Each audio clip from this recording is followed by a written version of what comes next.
You know that moment when your entire life changes because of something ridiculous? Something so small and meaningless that you never see it coming? For me, it was a stupid bet over a football game. I'm sitting here now, all these years later, and I still can't believe that one Sunday afternoon in October completely rewired who I am. My name is Richard, though these days some people know me by another name entirely. But I'm getting ahead of myself. Let me take you back to where this all started, because the truth is, that bet wasn't really the beginning at all. I grew up in a typical suburban neighborhood outside of Cleveland. 3 bedrooms, 2-car garage, basketball hoop in the driveway. My dad worked in manufacturing. My mom was a bookkeeper at a dental office. Normal American family, right down to the golden retriever named Biscuit. I had 2 older sisters, Jennifer and Caroline. They were twins, 5 years older than me, and they treated me like their personal doll when I was little. I remember being maybe 4 or 5 years old, and they'd dress me up in their play clothes when Mom wasn't looking. They put plastic clip-on earrings on me, wrap scars around my head, paint my nails with that clear polish that smelled like nail polish remover mixed with bubble gum. I loved it. I absolutely loved it. There was something about the softness of their clothes, the colors, the way everything felt so different from my rough corduroy pants and scratchy sweaters. But even at that age, I knew it was something I shouldn't talk about. The one time my dad walked in and saw me wearing one of Jennifer's old dance recital tutus, his face went dark. He didn't yell, which somehow made it worse. He just said, "Go change, Richard. Boys don't wear that stuff." Then he walked out.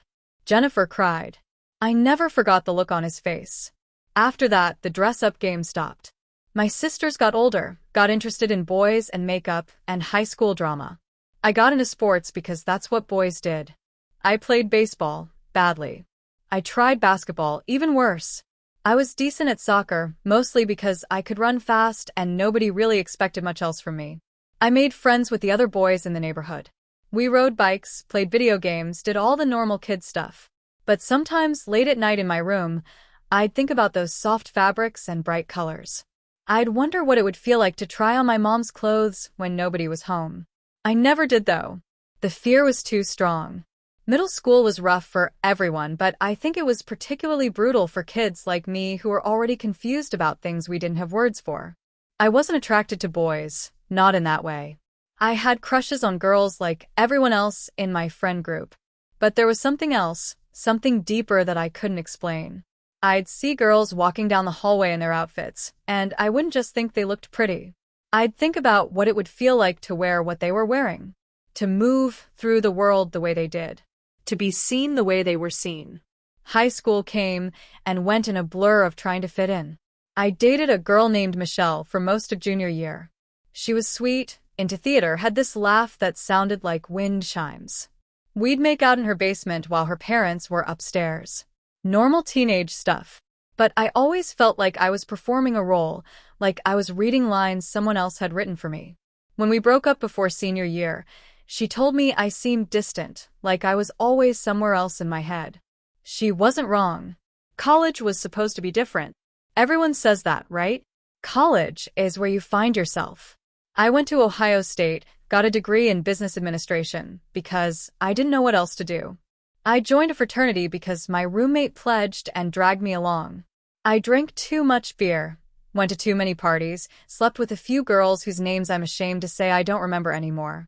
I was living the life I was supposed to live. I graduated, got a job at an insurance company, moved into an apartment with 2 guys from my frat. Life was on track. And I was miserable. Not in an obvious way. I wasn't depressed exactly. I had friends, I had a decent job, I had a life that looked good from the outside. But there was this constant hum of dissatisfaction underneath everything, like background noise that never quite goes away. I'd go to work, sit in my cubicle, process claims, go home, watch TV, go to sleep, wake up, and do it all over again. On weekends, I'd meet up with friends at sports bars. We'd watch football, drink beer, talk about women and work, and nothing that really mattered. That's where I met Angela. She was a waitress at our regular spot, this dive bar called Mickey's that had good wings and cheap pitchers. Angela had dark curly hair she always wore pulled back in a ponytail, and these green eyes that seemed to see right through whatever face you were putting on.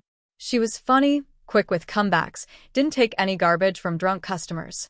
I started going to Mickey's more often, making sure I sat in her section. We'd talk when she wasn't busy. She was going to community college, studying nursing. She wanted to travel, maybe join the Peace Corps someday. She had dreams bigger than our little corner of Ohio. We started dating about 6 months after we met. Real dating, not just hooking up. She'd come over after her shifts, and we'd stay up late talking about everything and nothing. She told me about her family, her alcoholic father who left when she was 12, her mom who worked 3 jobs to keep the lights on. I told her about my boring suburban childhood, my sisters, my completely unremarkable life. She'd laugh and say everyone's life seemed boring from the inside, that I just needed to look at it differently. Angela had this way of making everything feel more alive. Food tasted better when we ate together. Movies were funnier. Even mundane errands became adventures when she was around. After about a year of dating, we moved in together. Got a little 1-bedroom apartment above a bakery. The place always smelled like fresh bread in the mornings. Those were good years. I won't pretend they weren't. Angela loved me, and I loved her back the best way I knew how. But that hum of dissatisfaction never went away. We got engaged after 3 years together. It seemed like the natural next step. Everyone expected it. Her mom cried happy tears. My parents threw us an engagement party at their house. My sisters helped Angela look at wedding venues and pick out bridesmaid dresses. Everything was moving forward exactly as it should. We set a date for the following spring. Angela wanted an outdoor wedding, something simple and beautiful in a park by the lake. I should have been happy. I should have been excited. Instead, I felt like the walls were closing in. The bet happened about 4 months before the wedding. It was just another Sunday at Mickey's with my buddies. Angela was working that day, which is why we were there instead of somewhere else. The Browns were playing the Steelers, and we were all giving each other grief in that way guys do. My friend Marcus was a huge Steelers fan, which was basically treason in Cleveland, but we tolerated him anyway. He was talking trash all through the first half, going on and on about how the Browns were going to get destroyed. I wasn't even that into football anymore, if I'm being honest. But I was defensive about Cleveland, you know? Hometown pride or whatever. Plus, Marcus was being particularly obnoxious that day. So when he said, "If the Steelers win by more than 2 touchdowns, you have to do whatever I say for a full day," I didn't hesitate. "You're on," I said. "And when the Browns win, you're buying my drinks for a month." Angela was delivering our wings when she heard this. She rolled her eyes. "You two are idiots," she said, but she was smiling. The game was close through 3 quarters. I was actually feeling pretty confident. Then the 4th quarter happened. The Browns collapsed. The Steelers scored 3 touchdowns in about 12 minutes. It was a massacre. When the final whistle blew, Marcus was on his feet, arms raised like he'd personally won the game. "Oh man," he said, grinning. "Oh man, this is going to be good." I figured he'd make me wear a Steelers jersey or something equally humiliating. Maybe make me sing their fight song in the middle of the bar. Guy stuff, you know? Stupid, but harmless. We finished our drinks, Angela's shift ended, and we all headed out to the parking lot. That's when Marcus dropped the bomb. "All right, here's the deal," he said. "Next Saturday night, we're all going out. Dinner, then bars. And you're going dressed as a woman. Full makeup, dress, heels, the whole thing. You're going to be Richard's girlfriend for the night." Everyone laughed. Angela looked mortified. "Marcus, that's too much," she said. "A bet's a bet," Marcus said, still grinning.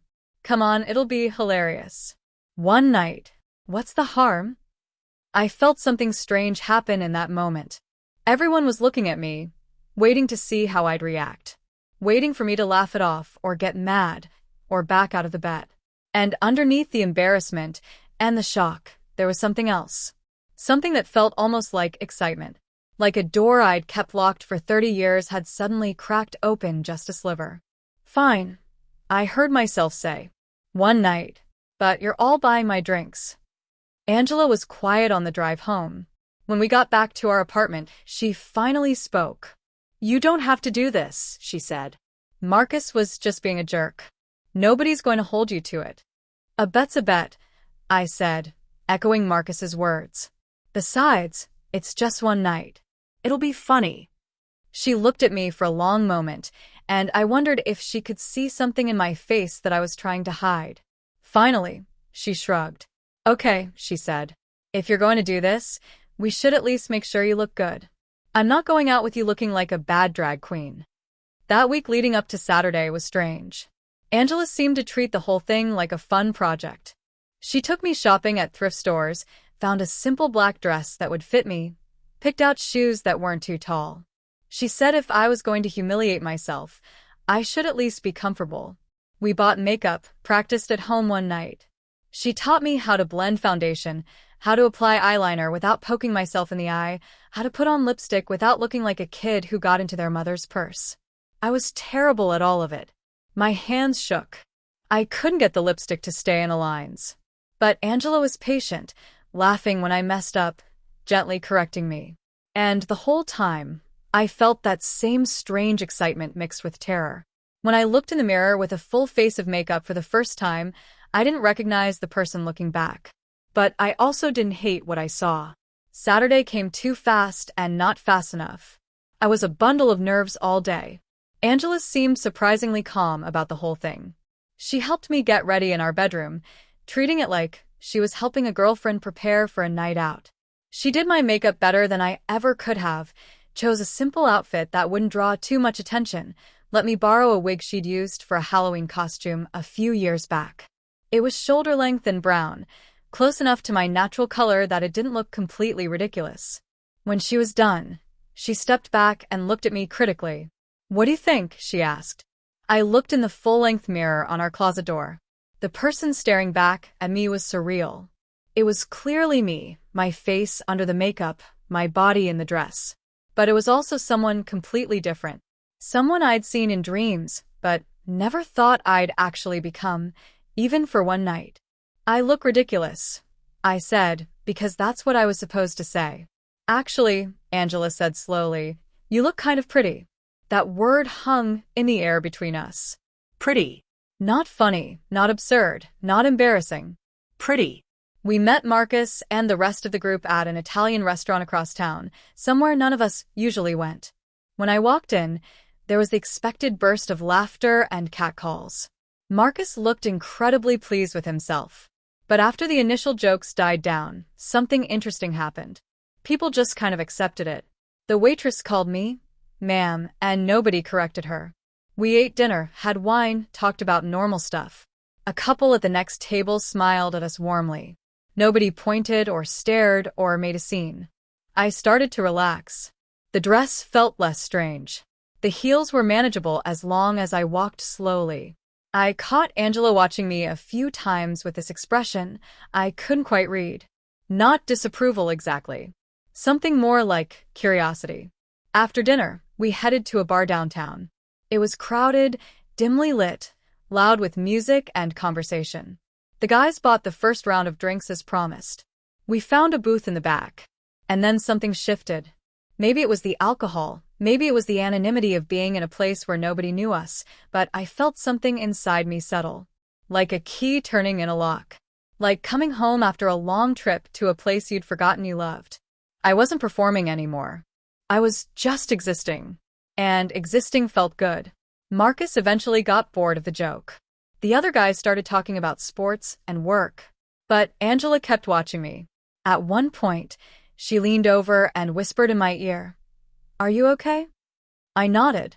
More than okay, I wanted to say. I feel more like myself than I have in years. But I didn't say that. I just said, "Yeah, I'm good." We stayed out later than I expected. By the time we got home, it was past 2 a.m. Angela was tipsy, giggling as she helped me take off the wig and wipe away the makeup.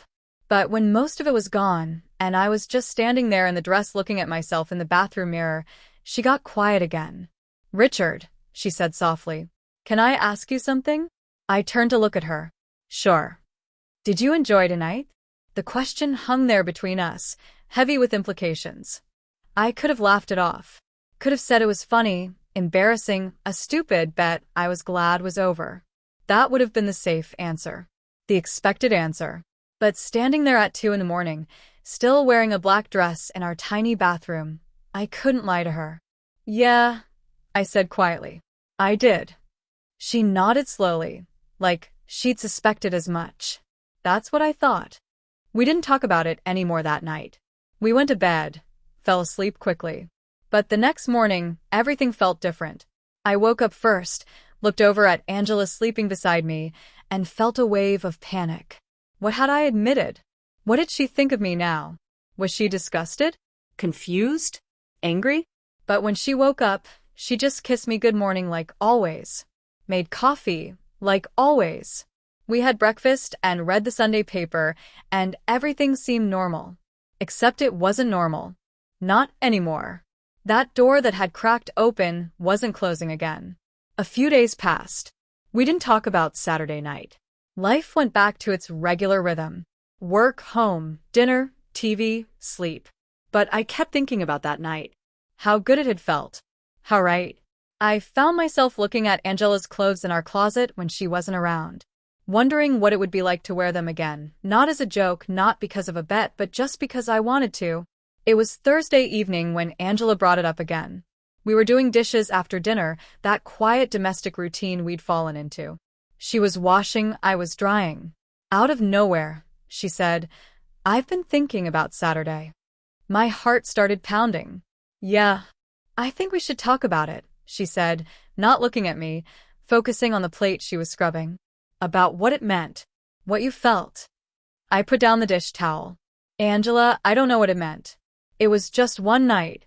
A stupid bet." She turned off the water and finally looked at me. "Richard, I've known you for 5 years. I know when you're being honest and when you're hiding something. And Saturday night, when you were dressed up, you weren't hiding. You were more relaxed, more yourself than I've seen you in months. Maybe years." I wanted to deny it, but I couldn't. "I don't know what you want me to say." "I want you to be honest with me," she said. "With yourself. If this is something you need to explore, I'd rather know now than 5 years into a marriage when it's even more complicated." That conversation lasted hours. We moved from the kitchen to the living room, sat on our worn-out couch, and I told her things I'd never told anyone. About being a little kid and loving my sister's clothes. About the feelings I'd pushed down my whole life. About the constant sense that I was playing a role that didn't quite fit. I cried. I'm not ashamed to admit that.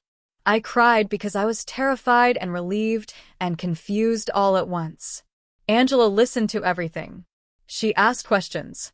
She didn't judge or freak out or call me crazy. When I finally ran out of words, she took my hand and said, "I love you, Richard.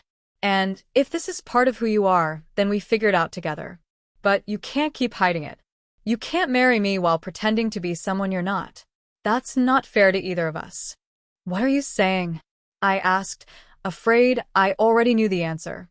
"I'm saying maybe you should explore this," she said. "Really explore it. Figure out what it means for you. And then we can decide together what comes next." The next few weeks were a blur of emotions. Angela helped me, which sounds crazy, but she did. She let me borrow her clothes when I wanted to. She showed me how to do my makeup better. We spent evenings watching YouTube tutorials on contouring and eyeshadow blending. She took me shopping at stores where nobody knew us, helped me pick out clothes that fit my frame. She even helped me choose a name for when I was dressed. Rachel. We landed on Rachel. It felt right somehow. Not too different from Richard, but distinctly feminine. When Angela first called me Rachel while I was dressed, something clicked into place. Like a puzzle piece I didn't know was missing suddenly appeared. But the more comfortable I got as Rachel, the more complicated things became with Angela. She was supportive, almost too supportive. But I could see something changing in her eyes. We still loved each other, but the dynamic was shifting. I wasn't the man she'd fallen in love with anymore, or at least not fully. And she was trying to be okay with that, trying to adapt, but I could see the strain. 2 months after the bet, we were lying in bed one night. I was just Richard again, no makeup, no dress. Just me in a t-shirt and boxers. Angela was curled up beside me, her head on my chest like she'd done 1,000 times before. "Richard," she said quietly, "I need to tell you something." My stomach dropped. Okay. I love you, she said. I really do. But I don't think I can marry you. The words should have devastated me. In a way, they did. But there was also relief underneath the sadness. Because she was right. We both knew it. I know, I said. I know, Angela. I'm so sorry. Don't be sorry, she said, and I could hear tears in her voice. You didn't do anything wrong. You're just figuring out who you are. But I need to figure out who I am too, and I don't think I can do that while watching you become someone else. We held each other for a long time that night. We cried together. Mourned the future we'd planned that wasn't going to happen. In the morning, we called off the wedding. Angela called her mom, I called mine. Both conversations were brutal. My mother cried and asked what had happened if I'd cheated, if Angela had cheated, what went wrong. I couldn't tell her the truth. Not yet. I just said we'd grown apart, wanted different things. The usual breakup lines. Angela moved out 3 weeks later. She stayed with her mom while she looked for a new place. I kept the apartment above the bakery. It felt empty without her. Everything reminded me of our life together. The coffee mugs she'd picked out. The blanket on the couch we'd bought together. The photos on the walls of us smiling, happy, thinking we had it all figured out. I should have been devastated. Part of me was. But another part of me felt like I could finally breathe.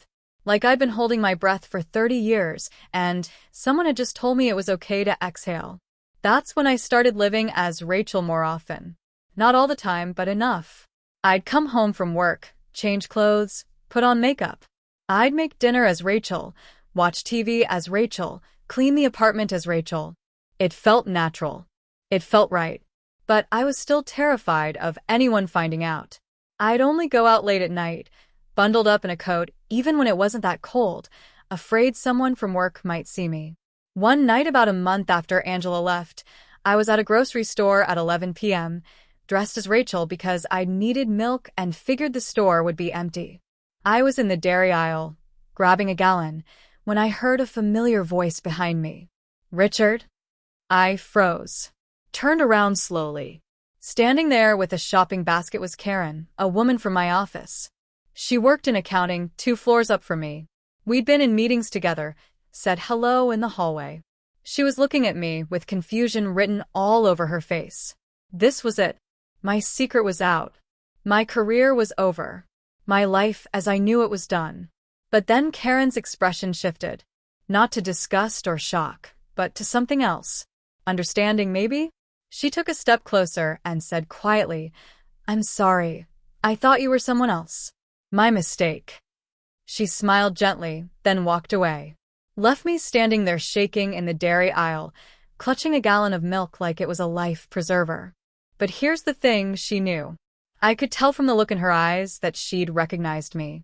She'd seen Richard under Rachel's makeup and clothes. And she'd chosen to give me an out. To pretend she hadn't seen what she saw. To protect me. That small act of kindness from a relative stranger broke something open in me. If Karen could see me and not react with horror or judgment, maybe other people could too. Maybe the world wasn't as cruel as I'd always assumed it would be. I started therapy the next week.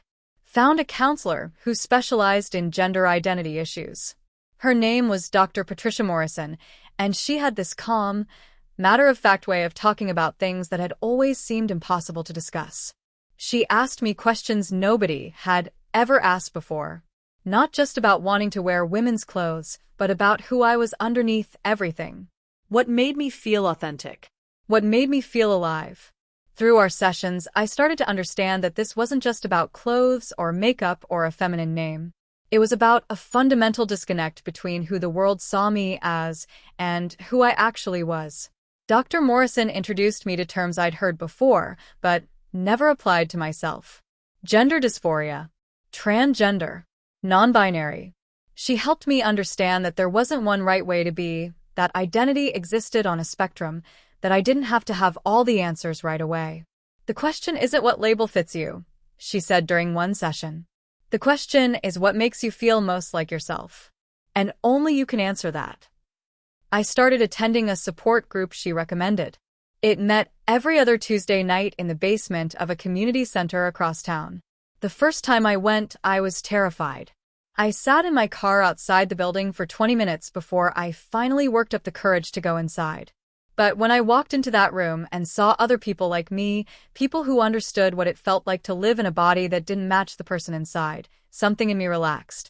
There was Margaret, who was in her 60s and had transitioned only 5 years earlier after a lifetime of hiding. There was Sam, who was non-binary and used they/them pronouns and had this incredible confidence I envied. There was Diana, who was about my age and worked as a teacher and was terrified of losing her job if anyone found out.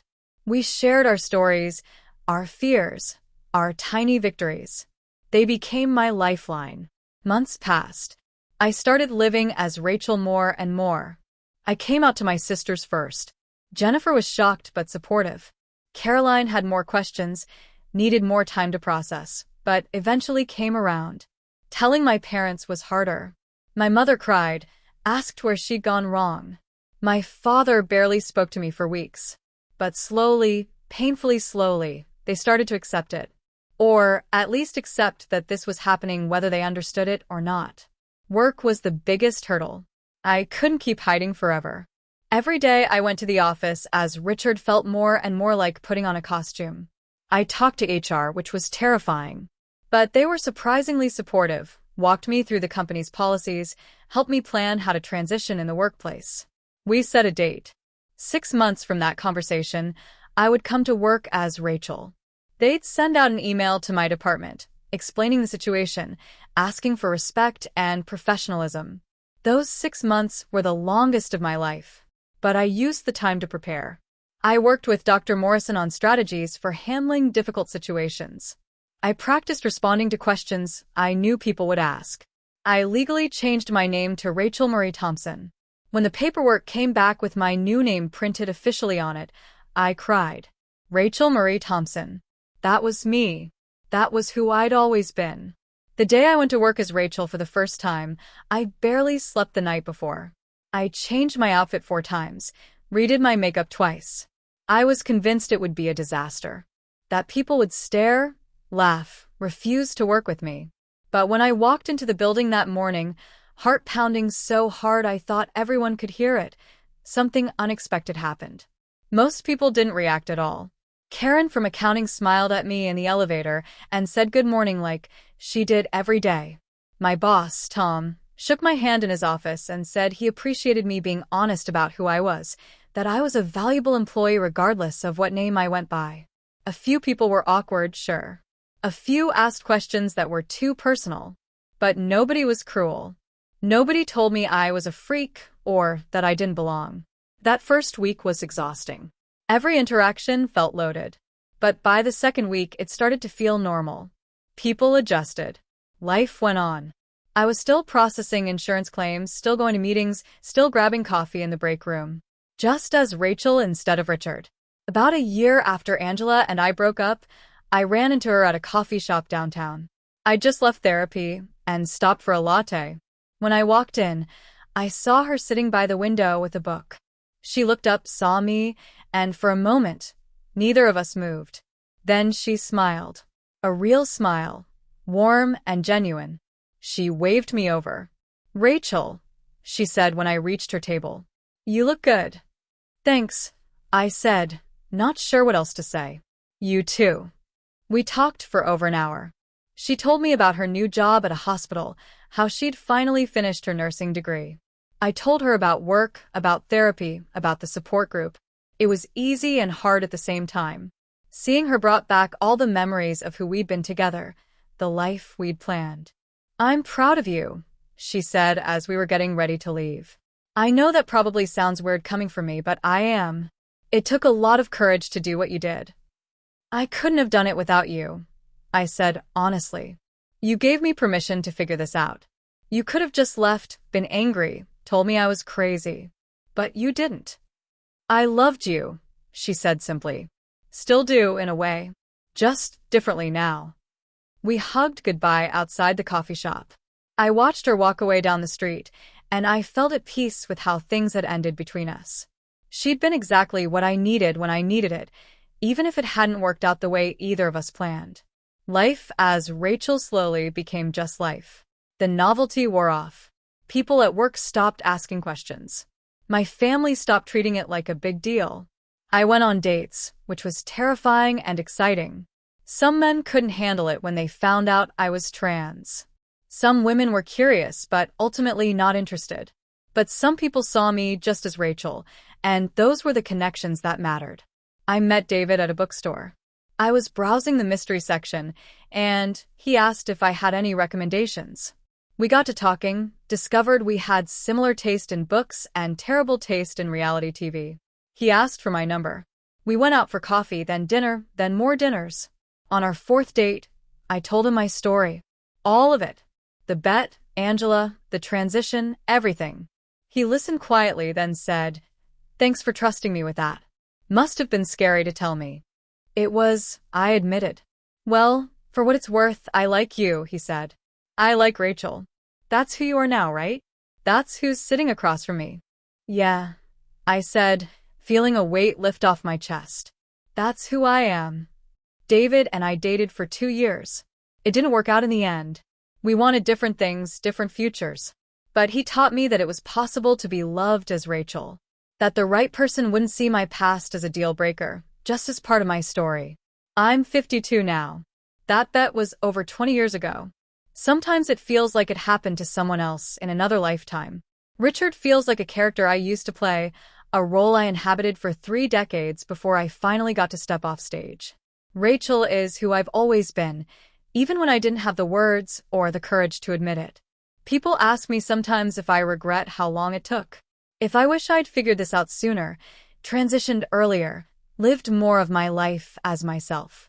Honestly, I don't know. Maybe if I'd known at 20 what I know now, things would have been different. But maybe I needed those 30 years as Richard to appreciate who Rachel is. Maybe Angela and that stupid bet and all the fear and confusion were necessary steps to get me here. What I do know is this. Losing that bet was the best thing that ever happened to me. So where did we leave off? Right, the bet. 20 years ago. David and I had just ended things, and I was 52, trying to figure out what the next part of my life looked like. Here's what they don't tell you about transitioning later in life. The hard part isn't the actual transition. It's figuring out who you are after. When you spend 3 decades being one person, and then suddenly you're someone else, there's this strange void where your identity used to be. All the stories you told yourself about who you were, what you wanted, where you were going, they don't fit anymore. You have to write new ones. I threw myself into work for a while after David and I broke up. Easier to stay late at the office than go home to an empty apartment. I'd been promoted to senior claims adjuster a few years back, which basically meant more responsibility and not that much more money, but I was good at it. I liked solving puzzles, figuring out what people were entitled to, making sure claims were handled fairly. It was satisfying work, even if it wasn't particularly exciting. But I kept thinking about what Dr. Morrison had said years ago during one of our early sessions. Living authentically isn't just about gender, she'd told me. It's about every aspect of your life. Who you are, what you do, how you spend your time. Once you start being honest about one thing, it becomes harder to lie about everything else. I'd been honest about being Rachel, but was I being honest about anything else? Did I actually like my job, or had I just fallen into it? Did I enjoy spending weekends watching TV alone, or was I just afraid to put myself out there? Was this really the life I wanted, or was it just the life I'd settle for? Those questions kept me up at night. I'd lie in bed staring at the ceiling, listening to the bakery workers starting their shifts downstairs at 4 a.m., wondering what it would be like to actually want to wake up in the morning. To have something to look forward to beyond just getting through another day. I started small. Joined a book club at the local library. It met twice a month, and most of the members were women around my age or older. They were friendly, welcoming, asked good questions about the books we read. Nobody seemed to care about my history. I was just Rachel, the woman who always had strong opinions about character development and predictable plot twists. It felt good to be part of something again. Through the book club, I met Linda. She was a few years older than me, recently divorced after 30 years of marriage. She had this infectious laugh and told stories about her ex-husband that were hilarious and horrifying in equal measure. We started getting coffee after book club meetings, then meeting up outside of the group. She became my first real female friend, not counting my sisters. It was different from friendships I'd had as Richard. We talked about things I'd never felt comfortable discussing before.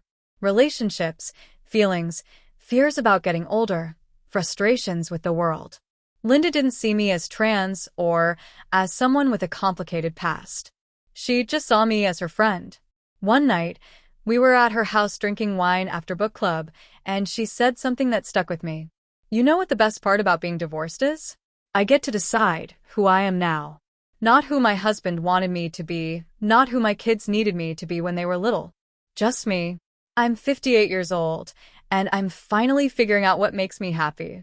What does make you happy? I asked. She thought about it. Painting, she said. I used to paint in college. Haven't picked up a brush in 30 years. Last month I bought supplies and set up an easel in my spare bedroom. I'm terrible at it now, all rusty and out of practice. But it makes me happy. That's enough. I went home that night thinking about what made me happy. Really happy, not just content or comfortable. And I realized I didn't know. I'd spent so long just trying to survive, to get through each day without falling apart, that I'd forgotten to think about joy. So I made a list. Things that made me happy, even small things. Reading mysteries before bed. The smell of fresh bread from the bakery downstairs. Thunderstorms. Good coffee. Helping people at work figure out complicated claims. The feeling after a really good therapy session, when everything clicked into place. It wasn't a long list, but it was a start. I also made a list of things I'd always wanted to do, but never had. Travel. I'd barely left Ohio my entire life. Learn to cook properly, not just heating up frozen dinners. Take dance lessons. Volunteer somewhere. These weren't grand ambitions, but they were mine. Things Richard had never made time for, things Rachel could finally explore. I started with cooking classes.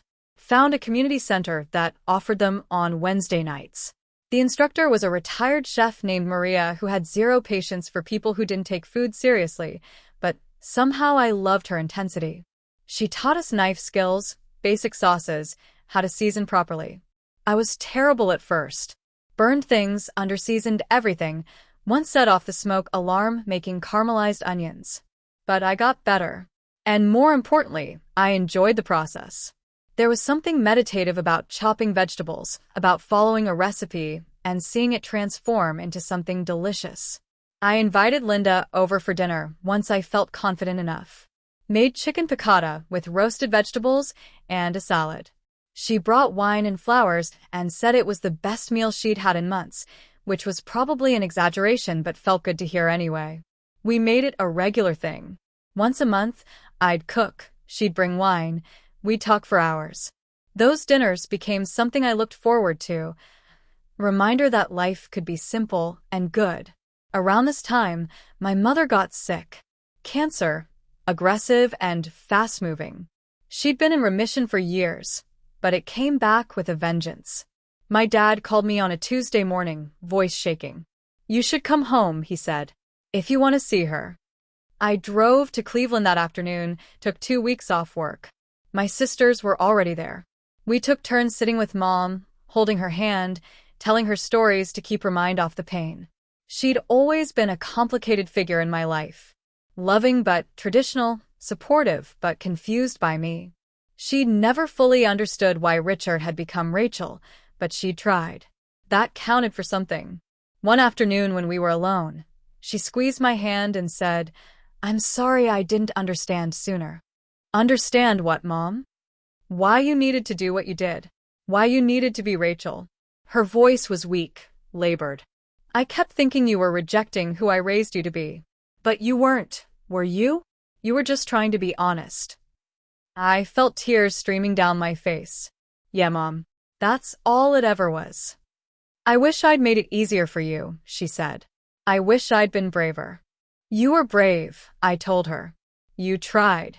That's more than a lot of parents do." She died 3 days later, quietly in her sleep with all of us there. The funeral was hard. Seeing her in the casket, knowing she was gone, mourning not just her death, but all the conversations we'd never have, all the understanding that had come too late. But there was also peace. She'd seen me as Rachel before she died. She'd apologized. She'd tried. That was enough. After the funeral, my father pulled me aside. We'd never been close, not really. He'd been distant my whole life, more comfortable with silence than with emotions. But that day, standing in the church parking lot in our funeral clothes, he hugged me. Really hugged me, tight and long. "I'm proud of you," he said quietly. I should have said that a long time ago, but I'm saying it now. I'm proud of the person you've become. I lost it. Just completely broke down crying in my dad's arms in front of everyone.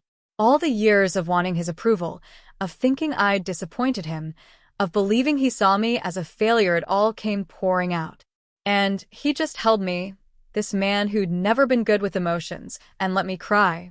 Something shifted between us after that. We started talking more, real conversations instead of just surface-level check-ins. He told me about his own regrets, things he wished he'd done differently. He admitted he'd been a pretty terrible father in a lot of ways, too focused on work and what other people thought. He said watching me transition had made him think about his own life, about all the ways he'd hidden who he really was to fit other people's expectations. "I spent my whole life trying to be the man I thought I was supposed to be," he said during one of our phone calls. "Strong, silent provider. Didn't realize until your mother died how much of myself I'd buried along the way. You're braver than I ever was, Rachel. Don't ever doubt that." Losing my mother was devastating, but it also freed something in me. It sounds awful to say it that way, but it's true. Her death reminded me that life is finite, that time is precious, that we don't get forever to figure things out. I was 53 years old. If I was going to really live, to actually do the things that mattered to me, I needed to start now. So, I did something impulsive. I'd never been impulsive before, not really. Even the transition had been carefully planned, methodically executed. But 3 months after my mother's funeral, I quit my job. Just walked into Tom's office and gave my 2 weeks' notice. He was shocked, asked if something was wrong, if someone had said something to make me uncomfortable. But it wasn't that. I just didn't want to process insurance claims for the rest of my life. I didn't know what I wanted to do instead, but I knew it wasn't that. Linda thought I was crazy. "You're giving up a good job with benefits? At your age? Rachel, be practical." "I've been practical my entire life," I told her. "Where has it gotten me? Comfortable but bored. Safe but unfulfilled. I have savings. I can afford to take some time and figure out what comes next." She shook her head but eventually came around. "Okay," she said. "But if you end up homeless, you're staying in my spare bedroom." My last day at the insurance company was surreal. People threw me a small party, gave me a card everyone had signed. Karen from accounting, who'd seen me in that grocery store all those years ago and protected my secret, gave me a long hug.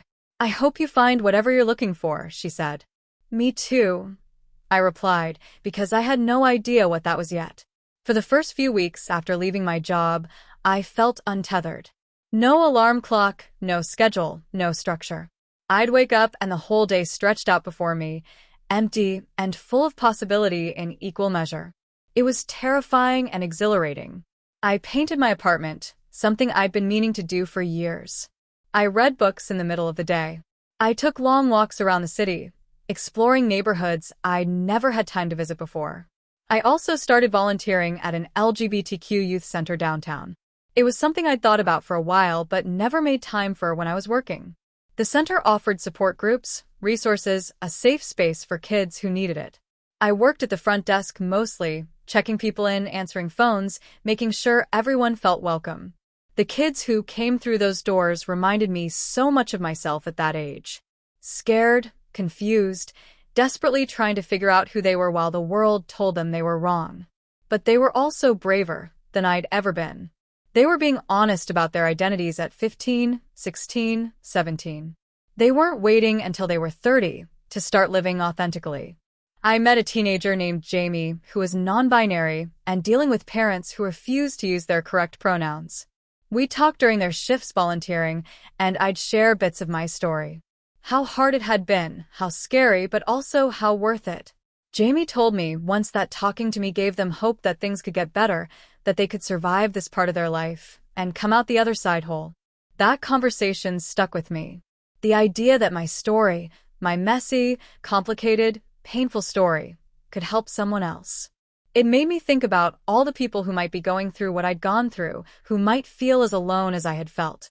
What if I could reach them somehow? What if my experience could matter to someone besides me? I started writing.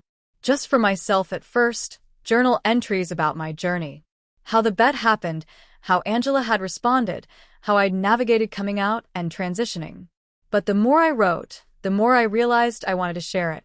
Not for attention or praise, but because younger me would have given anything to read a story like mine. To know that it was possible to transition later in life and still find happiness. I started a blog. Nothing fancy, just a free WordPress site with a simple template. I called it Better Late Than Never, a midlife transition. I published my first post in September, almost exactly 22 years after the bet that changed everything. It was just my origin story, the basics of how I got here. I didn't expect anyone to read it, but people did. Not thousands of people, but enough. Comments started appearing from other people who'd transitioned later in life, who felt seen by my words. From younger people who were grateful to see what their future might look like. From family members trying to understand what their loved ones were going through. Each comment felt like a small miracle. I kept writing. Posted once a week about different aspects of my experience. The practical stuff. How to come out at work, how to handle legal name changes, how to find a good therapist. The emotional stuff. Dealing with family rejection, navigating dating as a trans woman, learning to love your body. The unexpected stuff. The weird grief you feel for your old self. The surprising ways transitioning changes your perspective on everything. The small joys of being seen as who you really are. Through the blog, I connected with other people in the community. Got invited to speak at a support group in Chicago. Then another in Detroit. Then one in Pittsburgh. I wasn't an expert or a spokesperson, just someone willing to share their story honestly. But apparently that was enough. About a year after I started the blog, I got an email from a small publisher. They'd found my writing online and wanted to know if I'd ever considered turning my story into a book. A real book, with a cover and pages and an ISBN number. I laughed out loud when I read the email. Me, write a book? I'd barely graduated college with a business degree. I wasn't a writer. But Linda told me I was being ridiculous. You've been writing for a year and people love it. Why is a book any different? Because a book is permanent, I said. A blog I can delete if it's terrible. A book exists forever. Exactly, she said. Your story deserves to exist forever. Stop being scared and just do it. So I did.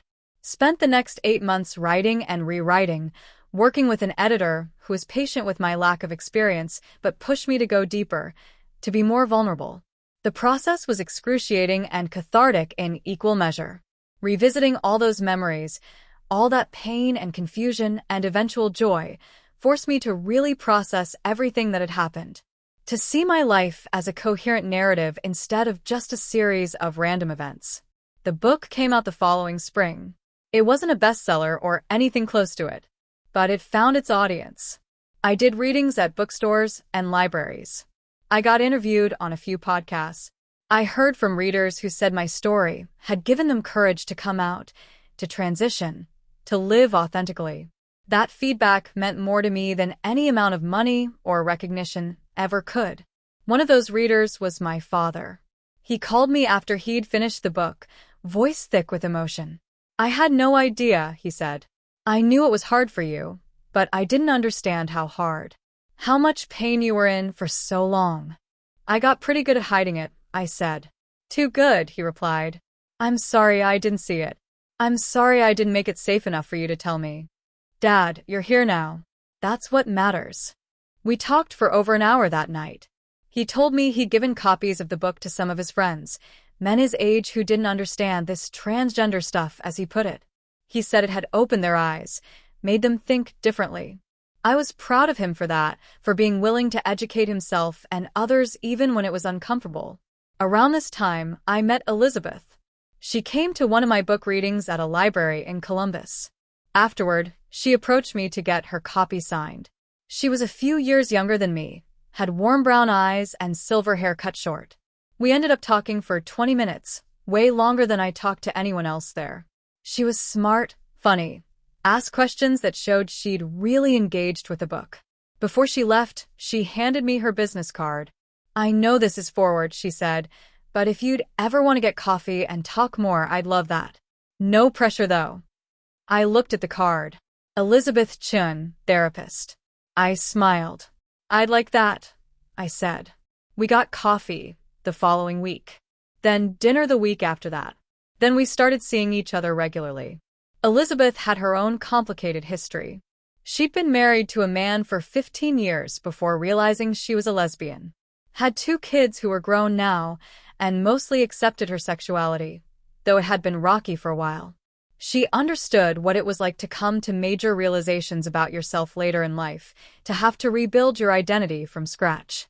Being with Elizabeth was easy in a way nothing had ever been easy before. We understood each other's journeys without having to explain everything. We could laugh about the awkward parts, cry about the painful parts, celebrate the victories together. 6 months into dating, she asked if I wanted to move in with her. She had a house with a yard and a guest room she'd turned into an art studio. "I'm not trying to rush anything," she said. "But we're both old enough to know when something feels right. And this feels right to me." It felt right to me too. I gave up my apartment above the bakery, the place where I'd first started living as Rachel. It was bittersweet leaving it behind, but it also felt like closing one door so another could open. Elizabeth's house became our house. We painted the bedroom together, hung photos of us on the walls, planted tomatoes in the backyard that somehow actually grew. Life settled into a new rhythm. I kept writing, started working on a second book about navigating relationships as a trans woman. Elizabeth kept seeing clients, helping other people work through their own identities and traumas. We hosted dinners for friends, took weekend trips to places I'd never been, adopted a cat named Biscuit after my childhood dog. It was domestic and simple and absolutely perfect. My father met Elizabeth about a year after we'd moved in together. He came to visit for a weekend, stayed in our guest room. I was nervous about it, worried he'd be awkward or say something inappropriate. But he was kind to her, asked genuine questions about her work, complimented her cooking. At one point, I found him looking at photos of Elizabeth's kids on the mantel. "They're beautiful," he said. "You two seem really happy together." "We are," I said. He turned to look at me. "I'm glad you found her. Everyone deserves that kind of happiness. I'm just sorry it took you so long to get here. Better late than never though, right?" He smiled, a real genuine smile. Yeah. Better late than never. That's become my mantra, in a way. Better late than never. Sure, I wish I'd figured things out sooner. I wish I'd lived more of my life as Rachel instead of spending 30 years as Richard. I wish I'd had the courage to be honest earlier, to spare Angela and myself years of confusion and pain. But I can't change the past. I can only decide what to do with whatever time I have left. And what I've decided is this. I'm not wasting any more time being anything other than completely, authentically myself. I'm not hiding or apologizing or trying to make other people comfortable at the expense of my own truth. I'm Rachel. I'm a writer, a partner, a friend, a daughter, a volunteer. I'm trans and I'm proud of it, not in spite of my late start but because of it. The kids at the youth center sometimes ask me if I have any advice for them, what I wish I'd known when I was their age. And I always tell them the same thing. Your timeline is your own. Some people know who they are from the time they're 5 years old. Some people don't figure it out until they're 50. Neither path is better or worse. What matters is that you get there eventually, that you find the courage to be honest about who you are, even when it's terrifying. I also tell them that one moment can change everything. For me, it was a ridiculous bet over a football game. Something so stupid and meaningless that turned out to be the most important moment of my life. You never know when those moments are coming. You can't plan for them or predict them. All you can do is pay attention and be brave enough to follow where they lead. Last weekend, Elizabeth and I were at a coffee shop downtown, the same one where I'd run into Angela all those years ago.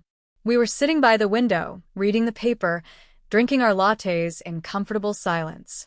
A young person came up to our table, maybe early 20s, looking nervous. "I'm sorry to bother you," they said. "But are you Rachel Thompson, the author?" I smiled. "I am. Nice to meet you." "I just wanted to say thank you," they said, words tumbling out fast. "I read your book last year when I was really struggling with my identity. It helped me so much. Made me feel less alone. I came out to my family because of it." "How did that go?" I asked. "It was hard at first," they admitted. "But they're trying. We're getting there. And I'm living as myself now, which is the most important thing." We talked for a few minutes and then they thanked me again and left. Elizabeth reached across the table and took my hand. "You did that," she said. "You helped that kid just by being honest about your life." I squeezed her hand back, feeling grateful and humbled and more content than I'd ever thought possible.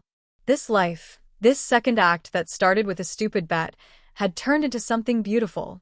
Something worth all the pain and fear and confusion it took to get here. I'm 55 now. Elizabeth and I are talking about getting married next spring. My father's health is declining, but he's hanging in there, determined to walk me down the aisle as the father of the bride like he never got to do before. My sisters are planning the shower, arguing good-naturedly about decorations and themes. Linda is insisting on making the cake herself even though she's never made a wedding cake before. Life is messy and complicated and imperfect, but it's mine. Really, truly mine in a way it never was before. I'm not performing anymore. I'm not pretending. I'm just living as Rachel, the person I was always meant to be. Sometimes people ask if I ever talked to Angela if we stayed in touch. We didn't, not really. But I think about her often, with gratitude and fondness and no regrets. She was exactly what I needed when I needed it, even though it didn't last. She gave me permission to explore who I was, supported me through the scariest time of my life, and let me go when staying together would have hurt us both. That kind of love, even if it ends, is worth celebrating. And Marcus, the guy who made the bet that started everything? I ran into him at a wedding a few years back. He barely remembered the bet at first, had to think about it for a minute. "Oh man, right," he said. "The game. You actually went through with it. That was hilarious." I could have been offended that something so life-changing for me was barely a memory for him. But instead, I just laughed. "Yeah," I said. "I went through with it. Thanks for that, by the way." He looked confused. "For what?" "For making that bet. It changed my life." He still looked confused, but he shrugged and said he was glad it worked out. We chatted for a few more minutes about nothing important, and then he wandered off to find his wife. He had no idea that his stupid joke had set in motion a complete transformation of someone's entire existence. And that's okay. He doesn't need to know. The bet mattered to me, and that's enough. I think about that a lot now. How the things we do, the words we say, the choices we make, they ripple out in ways we can never predict or control. Marcus made a joke about a bet and accidentally gave me permission to explore my identity. Angela loved me enough to let me go. My mother apologized before she died. My father learned to be proud of me. Each of these small moments added up to the life I have now. None of it went the way I planned. When I was 25, if you told me that at 55 I'd be a trans woman living with another woman and writing books about my experience, I would have thought you were describing someone else's life entirely. But this is my life. It's weird and unexpected and absolutely perfect in its imperfection. The other day, I was going through old photos and found one from that night, the night of the bet. Someone had taken a picture of our group at the restaurant, all of us laughing about something. I'm in the middle, wearing that simple black dress and the brown wig, and I'm smiling. Really smiling, not the polite smile I'd worn in photos as Richard, but a genuine expression of joy. Even then, in that first moment of being Rachel in public, some part of me knew I'd found something important. I showed the photo to Elizabeth. "Look how happy you are," she said. I was terrified, I told her. Absolutely convinced everyone was staring at me, judging me. Maybe they were, she said. But you were still happy. You were finally being yourself. She was right. That's what I see when I look at that photo now. Not the fear or the awkwardness or the uncertainty. Just joy. The pure joy of being seen as who I really was, even if it was just for one night, as the result of a stupid bet. I keep that photo on my desk now, next to one of Elizabeth and me from last summer. In the old photo, I'm just beginning. In the new one, I'm settled into myself, comfortable, home. They're the same person in both photos, just separated by years of growth and change and hard-won self-acceptance. This is what I want people to understand. It's never too late. It's never too late to be honest about who you are. It's never too late to make changes, to take risks, to choose authenticity over comfort. I was 30 when I first started exploring my identity. I didn't transition until I was 32. I didn't publish my book until I was 54. Every step felt too late, felt like I'd missed my chance. But I hadn't. You never miss your chance as long as you're still breathing. The Youth Center is hosting a gala fundraiser next month. They asked me to speak, to share my story with donors and supporters. I said yes, even though public speaking still makes me nervous. Because if my story can inspire even one person to live more authentically, if it can help one kid feel less alone, then it's worth the discomfort. I've been thinking about what I want to say. How to sum up this journey in a way that feels honest and hopeful and true. And I keep coming back to that bet. To Marcus saying, you have to spend a whole day dressed as a woman. To me saying yes, without fully understanding what I was agreeing to. To that first moment of seeing myself in the mirror as Rachel and feeling something click into place. I lost a bet over a football game. And in losing, I gained everything that actually mattered. I gained myself. I gained authenticity. I gained the courage to live truthfully. I gained love, friendship, purpose, joy. All because I was willing to put on a dress as a joke and discovered it wasn't a joke at all. It was the most honest thing I'd ever done. So that's what I'll tell them at the gala. That transformation can start anywhere, even in the most unlikely places. That courage doesn't mean not being afraid. It means being afraid and doing it anyway. That living authentically is hard and scary and absolutely worth it. That it's never too late to become who you were always meant to be. I'm Rachel Marie Thompson. I'm 55 years old. I'm trans. I'm a writer. I'm engaged to an incredible woman. I volunteer with LGBTQ youth. I have a cat named Biscuit and a house with tomato plants in the backyard. I spent 30 years hiding and another 25 figuring out how to stop. My life didn't start the way I expected, and it definitely didn't go where I planned. But it's mine. Completely, authentically, beautifully mine. And I wouldn't change a single thing. Well, maybe I'd change one thing. I'd go back and tell 30-year-old Richard, standing in that parking lot listening to Marcus explain the bet, that everything's going to be okay. More than okay. That this moment, this ridiculous bet about a football game, is actually a gift. The beginning of real life. But I can't go back. None of us can. All we can do is move forward, be brave, be honest, and trust that even when things don't go as planned, they might be going exactly as they need to. I lost a bet, and I gained a life worth living. That's my story. That's my truth. And I'm grateful for every messy, complicated, beautiful moment of it.